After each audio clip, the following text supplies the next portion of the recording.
매일 똑같은 전술, 플랜 A만 쓰는 토트넘 축구. 뉴캐슬전 참혹하게 패배했던 이유. 토트넘 호스퍼를 이끄는 안지 포스테코글루 감독이 대패를 당하면서 시험대에 올랐다. 토트넘은 13일, 한국 시간, 영국 뉴캐슬 어폰타인 세인트 제임스 파크에서 열린 뉴캐슬 유나이티드와의 2023에서 2024 시즌 잉글리시 프리미어리그 33라운드 원정 경기에서 0에서 4대패를 당했다. 이날 토트넘은 전반 30분과 33분에 알렉산데르 이사크와 앤서니 고든에게 연달아 실점을 하면서 전반전을 0에서 2로 마쳤다. 만회골이 절실한 토트넘이지만 오히려 후반 6분 이사크에게 추가골을 허용하며 패배를 목전에 뒀다. 세 번째 골을 실점한 후 토트넘은 후반 13분 클럽 주장 손흥민 등을 포함해 3명을 바꾸는 등 변화를 줬지만 끝내 추격골을 넣지 못했다. 오히려 후반 42분 코너킥 상황에서 파비안 셰어의 헤더 슈팅으로 인해 네 번째 실점을 기록했다. 뉴캐슬전 완패로 토트넘은 4위에서 5위로 내려갔다. 에스턴 빌라와 승점이 60, 18승 6무 8패으로 동일하지만 골 득실, 빌라 플러스 17, 토트넘 플러스 16에서 밀려 4위 자리를 빌라에게 넘겨줬다. 5위로 내려가긴 했지만 토트넘에겐 아직 6경기가 남아있다. 또 다음 시즌부터 유럽축구연맹, 우에파, 챔피언스리그 진출팀이 32팀에서 36팀으로 늘어남에 따라 운이 따른다면 프리미어리그에서 5위를 차지해도 챔피언스리그에 진출할 수 있다. 다만 토트넘 향후 일정이 만만치 않다. 뉴캐슬전을 마친 토트넘은 오는 28일부터 아스널, 첼시, 리버풀로 이어지는 죽음의 3연전을 치러야 한다. 또 5월 15일엔 맨체스터 시티와 34라운드 수년 경기를 소화해야 한다. 남은 6경기 중 강팀과의 일전이 4경기나 포함되면서 토트넘은 시작 막판에 최대 고비를 앞둔 상태다. 이때 영국 스카이 스포츠 소속 리알 토마스 기자가 프리미어리그 클럽들이 이제 포스테코글루 감독의 축구 스타일을 파악했다고 주장하면서 토트넘이 흔들릴 가능성이 높다고 주장해 눈길을 끌었다. 토마스는 14일 자신의 사회관계망 서비스 SNS를 통해 토트넘은 시즌 초반 포스테코글루 아래에서 어떤 식으로 경기를 해야 할지 모르는 팀들을 상대로 이득을 얻었다 라며 대부분의 팀들은 토트넘 공격 방식에 대처하지 못했다 라고 주장했다. 이어 이제 몇몇 팀들과 감독들이 토트넘을 어떻게 상대해야 하는지 알아내기 시작했다 라며 그들 중 하나가 뉴캐슬이다. 정말 간단하다. 이게 축구다 라고 덧붙였다. 지난해 여름 토트넘 사령탑으로 부임한 포스테코글루 감독은 시즌 초반 프리미어리그 돌풍을 일으켰다. 포스테코글루 감독 지도하에 토트넘은 시즌 개막 후 10경기에서 8승 2무를 거두며 프리미어리그 선두에 올라섰다. 상승세를 타던 토트넘은 지난해 11월에 부상과 징계로 인해 주축 선수들이 이탈해 5경기 연속 무승, 1무 4패를 거두는 등 잠시 흔들렸다. 다행히 12월에 다시 정상 궤도에 오르면서 현재까지 치열한 4위권 경쟁을 치르고 있다. 다만 토트넘이 올 시즌 30경기 넘게 치렀기에 프리미어리그 클럽들이 포스테코글루 감독의 축구 스타일을 파악하면서 공략법을 찾아냈다. 토마스 기자의 발언대로 뉴캐슬은 포스테코글루 감독에 맞서기 위해 대응책을 가져왔다. 토트넘전 뉴캐슬의 공 점유율은 불과 27%였다. 그들은 공 점유율 대부분을 토트넘에 내준 대신 토트넘 라인을 높게 끌어당긴 후 날카로운 역습으로 득점을 뽑아냈다. 또 토트넘이 올 시즌 세트피스 수비 상황에서 슈팅 횟수가 많다는 점을 노려 코너킥만 16개를 얻어내며 세트피스 득점까지 뽑아냈다.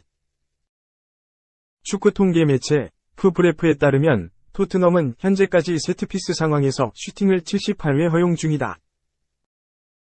이는 올 시즌 수비 문제를 드러내고 있는 맨체스터 유나이티드 101회와 리그 최하위 셰필드 유나이티드 99회 다음으로 많은 수치이다. 무엇보다 현재 토트넘이 처한 가장 큰 문제는 뉴캐슬이 보여준 포스테코글루 공략법을 토트넘전을 앞둔 아스널, 첼시, 리버풀이 참고할 가능성이 높다는 점이다. 만약 죽음의 3연전에서 승점을 챙기지 못한다면 토트넘의 챔피언스리그 진출 가능성에 빨간불이 켜질 수 있다. 불행 중 다행인 것은 토트넘이 다음 경기인 34라운드 아스널과의 홈경기는 약 2주 뒤에 열린다는 점이다. 이 기간 동안 포스테코글루 감독이 팀의 약점을 보완해 험난한 일정을 대비할 수 있을지 관심이 집중될 전망이다. 2. 북런던 라이벌 토트넘까지 울상. 2024년 리그 첫 패, 아스널.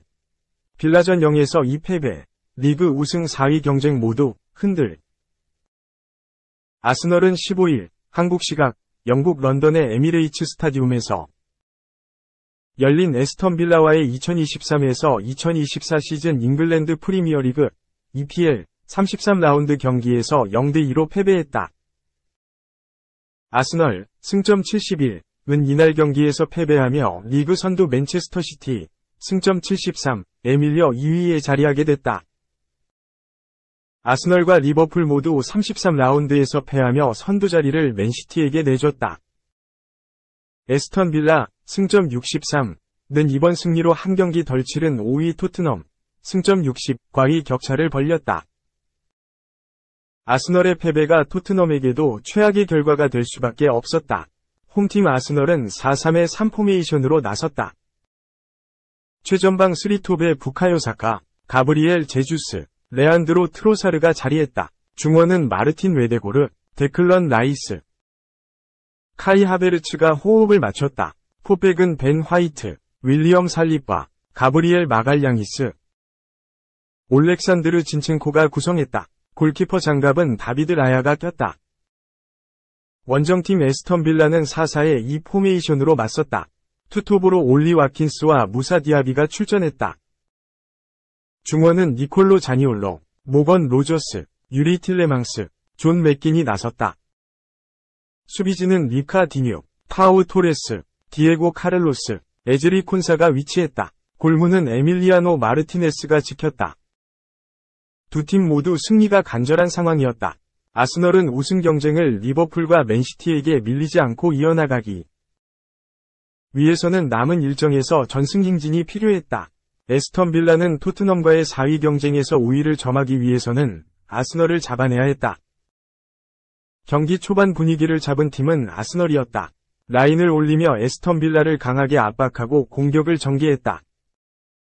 전반 3분 웨데고르와 제주스, 사카를 거친 공이 오버래핑해 박스 안으로 진입한 화이트에게 이어졌지만 슈팅으로 마무리되지 못했다. 전반 11분에는 트로사르가 밀어준 공을 쇄도하던 하베르츠가 왼발 슛으로 마무리했지만 마르티네스의 선방에 막혔다. 에스턴 빌라도 반격에 나섰다. 전반 15분 마르티네스의 롱킥을 디아비가 아스널 페널티 박스 안에서 잡아내며 기회를 노렸다. 하지만 빠르게 커버를 온 사카에게 걸리고 말았다. 아스널은 좋은 기회를 만들며 에스턴 빌라를 위협했다. 전반 17분 역습 상황에서 라이스의 패스를 받은 웨데고르가 우측의 사카에게 공격 기회를 열어줬다. 사카는 왼발로 날카로운 크로스를 먼저 골대 방향으로 올렸다. 제주스가 해당 위치에서 헤더로 이를 마무리했지만 옆그물을 때렸다. 전반 20분에 도 웨데고르의 패스를 받은 사카의 슈팅이 옆그물을 출렁였다. 에스턴 빌라는 아스널의 거센 공격에도 쉽게 흔들리지 않고 기회를 노렸다. 전반 38분 웨데고르의 패스가 수비를 흔들고 그대로 라이스에게 연결됐고 이후 라이스의 크로스는 사카의 헤더가 위로 뜨고 말았다. 반격에도 나섰다. 전반 39분 와킨스가 상대 실수를 놓치지 않고 빼선의 박스 안에서 슈팅을 시도했지만 공은 골대를 맞고 골라인을 벗어났다. 사카의 날카로운 슈팅도 골문을 외면했다. 전반 41분 역습에서 사카가 화이트와의 2대1 연계를 통해 수비를 뚫어내고 왼발 가마차기를 시도했다. 공이 조금 덜 감기며 골대 옆으로 흐르고 말았다. 에스턴 빌라는 전반 종료 직전 절호의 기회를 잡았다. 전반 45분 로저스가 페널티 박스 진입하기 직전 마갈량이스의 발에 맞으며 프리킥이 선언됐다. 하지만 키커로 나선 디뉴의 슛은 마갈량이스의 머리에 막혔다. 전반은 0에서 0으로 마무리됐다. 후반에도 먼저 기회를 노린 쪽은 아스널이었다. 후반 5분 에스턴 빌라 페널티 박스 정면 아스널의 공격. 전개 과정에서 틸레망스가 공을 손으로 건드리며 프리킥이 선언됐다. 키커로 나선 웨데고르의 슈팅은 콘사의 머리에 맞으며 막혔다. 후반 11분 웨데고르의 돌파 이후 트로사르가 받아서 올린 크로스도 마르티네스에게 그대로 잡혔다. 에스턴 빌라도 점차 아스널 수비를 흔들며 반격했다. 후반 17분 코너킥 상황 이후 틸레망스의 중거리 슛이 아스널 골대 상단과 우측을 맞고 그대로 튕겨나오며 아쉬움을 삼켰다. 두 팀은 중원에서 강한 압박을 통해 상대를 위협했으나 후반 중반까지 득점이 터지지 않으며 답답한 흐름이 이어졌다. 에스턴 빌라가 세트피스 집중력으로 선제골을 터뜨렸다. 후반 40분 코너킥 상황 이후 디뉴의 크로스가 그대로 라야를 지나 아스널 골문 앞으로 흘러갔고 반대쪽에서 쇄도하던 레온 베일리가 이를 차분하게 밀어넣으며 아스널 골망을 흔들었다. 아스널은 두 번째 실점까지 곧바로 실점하며 무너졌다. 후반 42분 역습 상황에서 와킨스가 빠르게 침투를 가져갔다. 아스널은 에밀 스미스로우가 이를 차단하기 위해 따라붙었지만 와킨스의 감각적인 슈팅이 그대로 아스널 골문 안으로 향했고 라야조차 막지 못하며 추가골을 터뜨렸다. 아스널이 후반 추가 시간까지 만회골도 기록하지 못하며 결국 경기는 에스턴 빌라의 2대0 승리로 마무리됐다.